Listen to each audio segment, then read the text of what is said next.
Përshëndetje miq të nderuar, sot do t'ju tregoj se si e përgatis unë këtë gjellë të shijshme. Kjo është një gjellë tradicionale që përgatitet me lakra dhe me mish pule. Ju lutem ta ndiqni videon deri në fund që të shikoni se si përgatitet. Në një tenxhere do të hedhim 200 ml me vaj. Pasi që është nxjerrë vaji mirë, unë kam ngrirë 3 qep të mëdha dhe do t'i skuqi. Sa herë që përgatis gjella tradicionale, unë hedhi shumë qep, sepse qepa e ndreq gjellën dhe e bën perfekte dhe i jep më shumë shije. Pasi që kemi skuqur mirë qepën, do të vazhdoj që t'i hedhi disa erëza.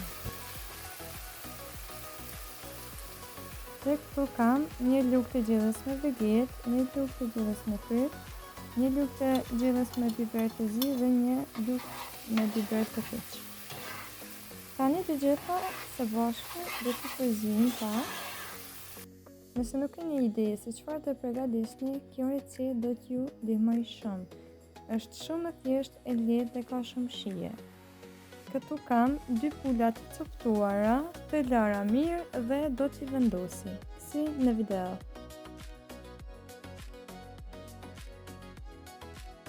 Tani të gjitha së bashku do t'i skuqim për rreth 2 minutave që të marinohen mirë mishi i pulës.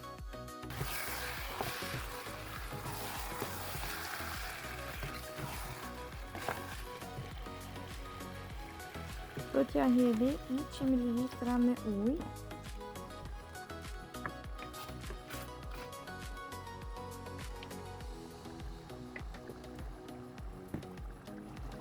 Tani këtu kam gjys lakre të prirë me copa të mesme dhe do t'ja hedhi njëjtë si në video.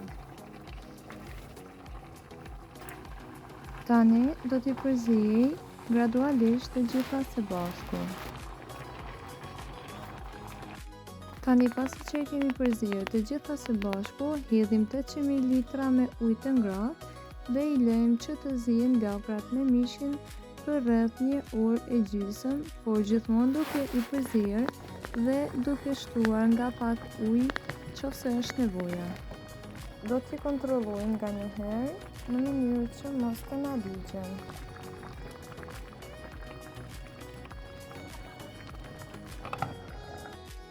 Këtu kam bërë edhe një pogaçe, ku videon e kësaj buke mund t'a gjeni në kanalin tim. Kjo pogaçe është shumë e shpejtë për 5 minuta.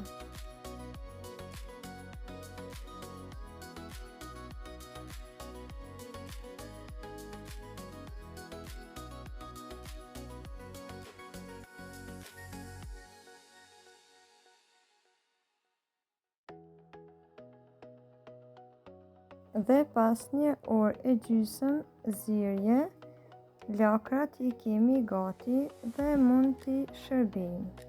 Nëse ju pëlqeu kjo video, më suporto me një subscribe, me një like dhe një koment. Dhe gjithmonë ju faleminderit për shikim. Nëse përgatisni, juve ju bëft mirë.